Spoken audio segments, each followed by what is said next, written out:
નમસ્કાર, હું છું જયદેવસિંહ વાઘેલા અને તમે જોઈ રહ્યા છો આજનો સવાલ. અને આજનો સવાલ માત્ર એક સમાજનો નથી. આજનો સવાલ ગુજરાતના સૌથી મોટા અને પ્રભાવશાળી સમાજોમાંથી એક એવો સમાજ એટલે કે કોળી સમાજની એકતાનો છે. કોળી સમાજની એકતા, નેતૃત્વ અને ભવિષ્ય સાથે જોડાયેલો છે. એક સમાજ પરંતુ તેના બે આગેવાનો દ્વારા અલગ અલગ અધિવેશન બોલાવવામાં આવ્યા છે. જે સમાજ જાહેરમાં એકતાના દાવા કરે છે પરંતુ અલગ અલગ તારીખે દિલ્હીમાં અલગ અલગ શક્તિ પ્રદર્શન બોલાવી એ દાવો પર પાણી ફેરવવાનું કામ પણ કરે છે. આખરે કોળી સમાજમાં શું ચાલી રહ્યું છે? શું ખરેખર સમાજમાં બે ફાટા પડી ગયા છે કે પછી સમાજમાં કોણ નેતૃત્વ કરશે તેની અત્યારે લડાઈ ચાલી રહી છે? ગુજરાત અને દેશના રાજકારણમાં કોળી સમાજ એક મહત્વપૂર્ણ સ્થાન ધરાવે છે. રાજકીય રીતે પ્રભાવશાળી ગણાતો આ સમાજમાંથી લોકસભાથી લઈને વિધાનસભા સુધી નોંધપાત્ર હાજરી પણ રહી છે. સમાજના અનેક આગેવાનો વિવિધ હોદ્દાઓ પર રહી ચૂક્યા છે. ત્યારે આ સમાજ આજે બે અલગ અલગ રાષ્ટ્રીય સ્તરના અધિવેશનો લઈને ફરીવાર ચર્ચામાં આવ્યો છે. ગુજરાત સરકારના કેબિનેટ મંત્રી કુંવરજી બાવળિયા અને ચંદ્રવદન પીઠાવાળાની નેતૃત્વમાં આગામી 14 જૂને એટલે કે પરમ દિવસે દિલ્હીમાં કોળી સમાજનું મહાસંમેલન યોજાવા જઈ રહ્યું છે. તો બીજી તરફ સૌરાષ્ટ્રના કોળી સમાજના આગેવાન અને ધારાસભ્ય હીરાભાઈ સોલંકીએ આગામી 21 જૂને દિલ્હીમાં અલગ અધિવેશનની જાહેરાત કરી છે. આ અધિવેશનમાં અખિલ ભારતીય કોળી સમાજના રાષ્ટ્રીય અધ્યક્ષ અને પૂર્વ સાંસદ વિરેન્દ્ર કશ્યપ પણ જોડાય તેવું કહેવામાં આવી રહ્યું છે. ત્યારે આજે સૌથી મોટો સવાલ એ છે કે જો સમાજ એક છે તો મહાસંમેલન બે કેમ? આ સમગ્ર મુદ્દે સમાજના આગેવાનો અને કાર્યકરોમાં પણ અલગ અલગ પ્રકારની ચર્ચાઓ ચાલી રહી છે. ત્યારે આજના સવાલના કાર્યક્રમમાં જવાબ આપવા માટે મારી સાથે સમાજના આગેવાન ઘનશ્યામભાઈ કોરજીયા દારજીયા જોડી ગયા છે. નમસ્કાર, હું છું જયદેવસિંહ વાઘેલા અને તમે જોઈ રહ્યા છો આજનો સવાલ.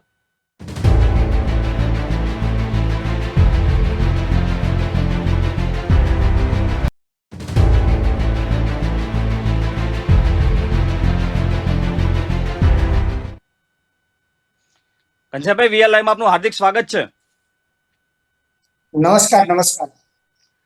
ઘનશ્યામભાઈ, આમ તો કોળી સમાજ જ્યારે બી એમની મુલાકાત થાય, મતલબ મિટિંગો થાય, ત્યારે વાત કરે છે કે સમાજમાં એકતા છે. પણ અત્યારે એ જ સમાજના બે આગેવાનો અલગ અલગ સંમેલન બોલાવી રહ્યા છે દિલ્હીમાં. સમાજમાં શું ચાલી રહ્યું છે? કોળી સમાજમાં ક્યાં વિવાદ ચાલી રહ્યો છે? કેમ બે અલગ અલગ ફાંટા હોય એવું દેખાઈ રહ્યું છે?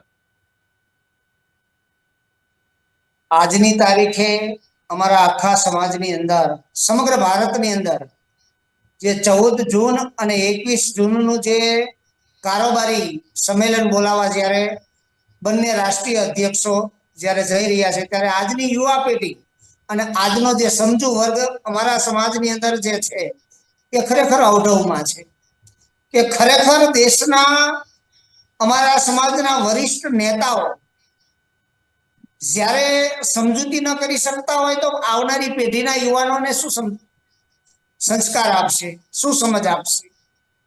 ખરેખર 14 જૂન અને 21 જૂન એ ખરેખર અમારા કોળી સમાજ માટે એક ખરેખર જે એકતાની તાકાત છે એની અંદર વેર વિખેર કરવાનો દિવસ હોય એવા આ બે દિવસો અમને લાગી રહ્યા છે. પણ આની અંદર કંઈક ને ક્યાંક જે 14 તારીખે અધિવેશન થવા જઈ રહ્યું છે એ મારી જાણ છે ત્યાં સુધી અને આ દેશના અખિલ ભારતીય કોળી સમાજના સંગઠન સાથે જે સાચા લોકો જોડાયેલા છે ત્યાં સુધીની જાણ માટે 21 તારીખનું જે અધિવેશન બોલાવવામાં આવ્યું છે એ ખરેખર રાષ્ટ્રીય અધિવેશન 12મું છે અને એ અમારા આખા ગુજરાત નહીં પણ આખા ભારત લેવલની 80 જણાની જે ટ્રસ્ટ મંડળની કોર કમિટીની સભ્યોની જે સંકલન સમિતિ છે એ બધા જે સંકલન સમિતિના લોકો કે સભ્યો કે 21 જૂનના દિવસે અધિવેશનની અંદર હાજર રહેવાના છે અને 14 તારીખના દિવસે એ કોર કમિટીના 80 સભ્યોમાંથી એક પણ સભ્ય હાજર નથી રહેવાના. એટલે ખરેખર સાચું અધિવેશન અખિલ ભારતીય કોળી સમાજનું જે દિલ્હી થવા જઈ રહ્યું છે એ ખરેખર સાચું અધિવેશન છે અને જે 14 તારીખે થવા જઈ રહ્યું છે એક સમયના રાષ્ટ્રીય અધ્યક્ષ કે જેને રાષ્ટ્રીય અધ્યક્ષ પદ મૂકવું ગમતું નથી. અને શા માટે મૂકવું નથી ગમતો એનો મને આપના તરફથી એક સવાલ છે કે આપ મીડિયાવાળા કુંવરજીભાઈને પૂછો. સમગ્ર મીડિયાવાળાને હું એક મારો પ્રશ્ન કરું છું કે કુંવરજીભાઈ બાવળિયાને પૂછો શા માટે તમે રાષ્ટ્રીય અધ્યક્ષ પદ મૂકવા માટે તૈયાર નથી? જ્યારે 2017 થી 2020 સુધી તેઓ રાષ્ટ્રીય અધ્યક્ષ હતા. 20 ની અંદર કોરોનાના સમયના કારણે એમને 21 સુધી લંબાવવામાં આવ્યા. 21 ની અંદર પાછી ચૂંટણી રાષ્ટ્રીય અધ્યક્ષની કરવામાં આવી તો સીકે મીઠાવાળા સાહેબ અને અજીત દાદા અમારે સુરતના જે છે અજીતભાઈ પટેલ એ બંને વચ્ચે ચૂંટણી થઈ ત્યારે અજીતભાઈ પટેલની સર્વાનુમતે ચૂંટણી દ્વારા વરણી કરવામાં આવી. ત્યાર પછી અજીતભાઈ પટેલે પણ 3 વર્ષની ટર્મ પૂરી કરી અને 24 ની અંદર વિરેન્દ્ર કશ્યપજીને આ કોર કમિટી અખિલ ભારતીય કોળી સમાજના જે સભ્યો છે બધાએ વિરેન્દ્ર કશ્યપજીની નિમણૂક કરવામાં આવી. તો આજે ખરેખર અમારા સમગ્ર ભારતના રાષ્ટ્રીય અધ્યક્ષ વિરેન્દ્ર કશ્યપજી છે અને કુંવરજીભાઈ બાવળિયા એ અમારા સન્માનીય નેતા ખરા, પણ પૂર્વ રાષ્ટ્રીય અધ્યક્ષ હોવા છતાં આજે પોતાને રાષ્ટ્રીય અધ્યક્ષ ગણાવી અને સમાજની સામે એક વેર વિખેર કરવાનું, સમાજને તોડવાનું જે કામ કરી રહ્યા છે એ કુંવરજીભાઈ અને કુંવરજીભાઈની ટીમ કરી રહી છે. એ એમના રાજકીય હથકંડાઓ છે, એમની રાજકીય પોતાની મહત્વાકાંક્ષા છે એને સંતોષવા માટે સમાજને તોડવાનું કામ કરી રહ્યા હોય તો એ 14 તારીખનું અધિવેશન છે એ સમાજને તોડવાનું કામ કરી રહ્યું છે. 21 તારીખનું અધિવેશન રાષ્ટ્રીય અધ્યક્ષ અમારા વિરેન્દ્ર કશ્યપજી અત્યારે જે 21 તારીખનું સંમેલન બોલાવી રહ્યા છે એ ખરેખર બંધારણીય છે અને ખરેખર અમારા સંકલન સમિતિ કે રાષ્ટ્રીય અધ્યક્ષની જે સાચી નિમણૂક કરવામાં આવી છે એ ખરેખર 21 તારીખે જે અધિવેશન થવા જઈ રહ્યું છે એ સાચું અધિવેશન છે. 14 તારીખનું અધિવેશન છે એ ખરેખર સમાજને ગેરમાર્ગે દોરે છે. જી પંજાબભાઈ, સામાન્ય રીતે કોઈ બી સમાજ સંમેલન યોજે, શક્તિ પ્રદર્શન કરે તો એના પાછળનો મુખ્ય હેતુ એવો હોય છે કે રાજકીય પક્ષોને મેસેજ જાય કે અમારા સમાજની આટલી શક્તિ છે, આ અમારું શક્તિ પ્રદર્શન છે, આટલા લોકો અમારી સાથે છે. પરંતુ જ્યારે સમાજના જ બે આગેવાનો શક્તિ પ્રદર્શન કરે તો એ શક્તિ પ્રદર્શન પાછળનો હેતુ સમજાય છે. લાગે છે કે બંને નેતાઓ એવું ઈચ્છે છે કે હું મોટો નેતા છું કોળી સમાજનો, હું મોટો નેતા છું કોળી સમાજનો. સમાજના આગેવાન કોણ છે એ દર્શાવવા માટે બે અલગ અલગ અધિવેશન બોલાવવામાં આવી રહ્યા છે. આપની પ્રતિક્રિયા શું છે આ મુદ્દે? ખરેખર વ્યક્તિગત મહત્વાકાંક્ષા સંતોષવા માટે 14 તારીખનું સંમેલન બોલાવવામાં આવ્યું છે. કુંવરજીભાઈ બાવળિયાએ 2021 ની અંદર પોતે જ પોતાની રીતે વિડીયો જાહેર કરીને રાજીનામું આપ્યું છે. તો એ કયા કારણોસર પોતે રાષ્ટ્રીય અધ્યક્ષ પોતાને ગણાવે છે અને બંધારણીય રીતે એ કોર્ટમાં ગયા છે. જો એ સાચા હોય તો કોર્ટ ચુકાદો આપે ત્યાં સુધી એમને રાહ જોવી જોઈએ. અને વિરેન્દ્ર કશ્યપ એને પુરાવા આપવાની જરૂરિયાત નથી. એની સાથે આખું અમારું જે અખિલ ભારતીય કોળી સમાજનું સમિતિ છે 80 જણા એના જે સભ્યો છે એને મતદાન કરીને વિરેન્દ્ર કશ્યપને અધ્યક્ષ બનાવ્યા છે. એટલે જે 21 તારીખે સંમેલન અધિવેશન જે બોલાવવામાં આવ્યું છે એ ખરેખર સાચું અધિવેશન છે અને 14 તારીખે છે ખરેખર કુંવરજીભાઈ બાવળિયાને સમાજને ગેરમાર્ગે ન દોરવો જોઈએ અને 21 તારીખના સંમેલનની અંદર એમને હાજરી આપવી જોઈએ પૂર્વ અધ્યક્ષ તરીકે.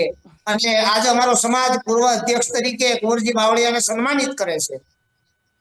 પણ ઘનશ્યામભાઈ, મારો સવાલ મૂળ એ જ છે કે કોળી સમાજમાં બંને દિગ્ગજ નેતાઓ, કુંવરજી બાવળિયાનું બી એટલું સ્થાન, એટલા જ પ્રભાવશાળી નેતા હીરાભાઈ સોલંકી, પરસોત્તમભાઈ સોલંકી એ બી એટલા પ્રભાવશાળી નેતા.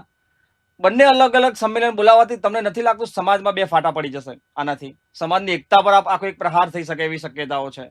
આનો રસ્તો શું હોઈ શકે? શું કોળી સમાજના કોઈ આગેવાનો કુંવરજી બાવળિયા સાથે વાતચીત કરી, મુલાકાત કરી, એવો કોઈ પ્રયાસ કરવામાં આવ્યો છે સમાજ તરફથી કે કેમ બે અલગ અલગ અધિવેશન બોલાવવામાં આવી રહ્યા છે? ખૂબ જ પ્રયત્ન કરવામાં આવ્યા છે અમારા વડીલો દ્વારા અને આગેવાનો દ્વારા. કુંવરજીભાઈને ખૂબ સમજાવવામાં આવ્યા છે, સામેના પક્ષે પણ સમજાવવામાં આવ્યા છે, પણ ખરેખર સામેના પક્ષે આખા ભારતનું અમારું જે મંડળ છે એ એની સાથે છે. અને કુંવરજીભાઈની સાથે અમારું જે અખિલ ભારતીય જે રજીસ્ટર થયેલું મંડળ છે આખા ભારત લેવલનું, એમાંથી એક પણ સભ્ય કુંવરજીભાઈ બાવળિયા સાહેબ સાથે નથી. તો ખરેખર કુંવરજીભાઈ બાવળિયા સાહેબે સમજી જવું જોઈએ એમાં હીરાભાઈનો રોલ કાંઈ નથી. હીરાભાઈ તો એક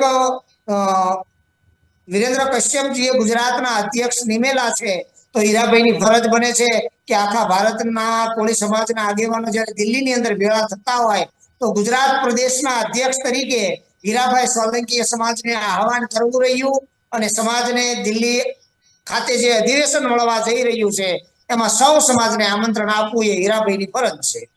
એમાં હીરાભાઈ નાના કે મોટા નથી થઈ જવાના, પણ ખરેખર કુંવરજીભાઈ પોતાનું રાષ્ટ્રીય અધ્યક્ષ પદે રાજીનામું આપ્યા પછી આ વસ્તુ ન કરવી જોઈએ. સમાજે ખૂબ સમજાવ્યા છે, પણ આજના દિવસે પણ કુંવરજીભાઈ બાવળિયા સાહેબ સમજવા માંગતા નથી. અચ્છા, ઓકે. કંજાભાઈ, કોળી સમાજના આગેવાન પ્રવીણભાઈ જે છે, પ્રવીણભાઈ કોળી, એમને થોડા દિવસ પહેલા પ્રતિક્રિયા આપી હતી. સમાજના તમામ લોકોને બી એમને વિનંતી કરી હતી કે બંને સંમેલનમાં ના જવું જોઈએ. આવા સંમેલનોમાં અલગ અલગ જવાથી સમાજમાં ભાગલા પડી શકે એવી છે. આપની શું પ્રતિક્રિયા છે પ્રવીણભાઈના નિવેદન પર? દિવસ સુધી સમાજની અંદર ભાગલા પાડવાનો એક પણ પ્રોગ્રામ કે કાર્યક્રમ આખા ભારત લેવલનો કે ગુજરાત લેવલનો થયો નથી. પણ આ એક જ એવો કાર્યક્રમ છે, એટલે જો ખરેખર બંને કાર્યક્રમ ખોટા હોય તો ખરેખર સાચા આગેવાનો એક પણ કાર્યક્રમમાં ન જવું જોઈએ. અને જો સત્ય જાણતા હોય કે 14 તારીખનો કાર્યક્રમ સાચો છે તો ત્યાં જવું જોઈએ, અને 21 તારીખનો સાચો હોય તો ત્યાં જવું જોઈએ. પણ મારી દ્રષ્ટિએ એવું કહેવાનું થાય કે જો આખા ભારતનું ત્યાં જ્યાં 21 જૂનના દિવસે જે અધિવેશન બોલાવવામાં આવ્યું છે ત્યાં અમારા પૂર્વ અધ્યક્ષ એવા પૂર્વ રાષ્ટ્રપતિ રામનાથ કોવિંદજી પણ પધારવાના છે. દિલ્હીના મુખ્યમંત્રીને પણ આમંત્રણ આપવામાં આવ્યું છે. દેશના વડાપ્રધાન નરેન્દ્રભાઈ મોદીને પણ આમંત્રણ આપવામાં આવ્યું છે, અને અમિત શાહ સાહેબને પણ આમંત્રણ આપવામાં આવ્યું છે. તો ત્યાં કોઈ પક્ષાપક્ષી નથી, માત્ર ને માત્ર અમારા સમાજની એકતા બતાવવા માટે 21 જૂનના દિવસે જે અધિવેશન બોલાવવામાં આવ્યું છે તે અમારું 12મું અધિવેશન છે. એ 12મા અધિવેશનની અંદર આખા સમગ્ર ગુજરાતની અંદર અમારા કોળી સમાજને આહવાન કરવામાં આવ્યું છે કે તે બધા 21 જૂનના દિવસે દિલ્હી ખાતે હાજર રહે અધિવેશનમાં. એટલે મારું એવું કહેવાનું સમગ્ર સમાજને કે 21 તારીખે આખા ભારત દેશના અને ગુજરાત દેશના સમાજના તમામ આગેવાનોએ હાજરી આપવી જોઈએ. જી કંજાભાઈ, અંતિમ સવાલ કરી લઈશ. સામાન્ય રીતે કોળી સમાજના આગેવાનો જાહેર મંચ પરથી એવું કહેતા હોય છે કે આવડો મોટો સમાજ છે, આટલી જનસંખ્યા છે, આટલા ધારાસભ્યો હોવા છતાં પણ રાજકારણમાં અથવા મંત્રીમંડળમાં પૂરતું યોગ્ય સ્થાન કોળી સમાજને નથી મળતું, એવા આક્ષેપો ઘણીવાર થતા હોય છે. જોકે ઘણા નેતાઓ છે કોળી સમાજના જે મંત્રીમંડળમાં છે, સારું એવું સ્થાન મળે છે, છતાં પણ આવા આક્ષેપો થતા હોય છે કે અમને મંત્રીમંડળમાં સ્થાન નથી મળતું. ત્યારે હવે આવી ઘટના બને, એક જ સમાજના બે નેતાઓ અલગ અલગ સંમેલન બોલાવે, આનાથી જે આપની માંગ છે અથવા સમાજમાં જે તૂટ પડવાની છે, જે ફાટા પડવાના છે, જેનાથી તમારી શક્તિ ઘટી શકે તેવી બી શક્યતાઓ છે. શું પ્રતિક્રિયા આપની કે આવી ઘટનાઓ, આવા બે અલગ અલગ સમાજના સંમેલનો બોલાવવાથી રાજકીય કદ વેતરાવાની પૂરેપૂરી શક્યતાઓ છે? ત્યારે 100% વાત તમારી સાચી છે, પણ આજની યુવા પેઢીને પણ હું એક સંદેશ આપું છું કે જ્યારે વડીલો આપણા ન સમજતા હોય તો આજના યુવાનોને સમજી જવાની જરૂર છે. આવનારો સમય એ ખરેખર આ જે બે મહા અધિવેશન થઈ રહ્યા છે એ સમાજને નુકસાનકારક છે. અને રહી વાત ગુજરાત સરકારની અંદર કે મંત્રીમંડળની અંદર, જ્યારે 42% ગુજરાતની અંદર અમારા સમાજની વસ્તી હોય તો ઠાકોર અને કોળી સમાજને ખરેખર પ્રતિનિધિત્વ મળવું જોઈએ. પણ જ્યારે આવા નેતાઓ રાજકીય આગેવાનો બનીને બેસી જાય છે અને પોતાની મહત્વાકાંક્ષા માટે સમાજ સામું જોતા નથી, ત્યારે સમાજને પ્રતિનિધિત્વની અંદર ખોટ પડે છે. એટલે આવા નેતાઓને આવનારા સમયની અંદર ઓળખવા જોઈએ કે જે પોતાના સ્વાર્થ માટે રાજનીતિ કરે છે. સમાજની અંદર આવા નેતાઓને જાકારો આપવો જોઈએ. આવનારા સમયમાં યુવા પેઢીને તક આપી અને મંત્રીમંડળમાં અને ગુજરાત સરકારની અંદર પોતાના સમાજને પૂરતું પ્રાધાન્ય મળે એના માટે અવાજ ઉઠાવે અને સમાજને પૂરતો ન્યાય મળે એના માટે હવે અમારા આજના યુવા પેઢીને જાગૃત થવાનો સમય આવી ગયો છે. જી કંજાભાઈ, આપ VL લાઈવ સાથે જોડાયા, આટલો સમય આપ્યો એટલા માટે ખૂબ ખૂબ આભાર. થેન્ક યુ ભાઈ.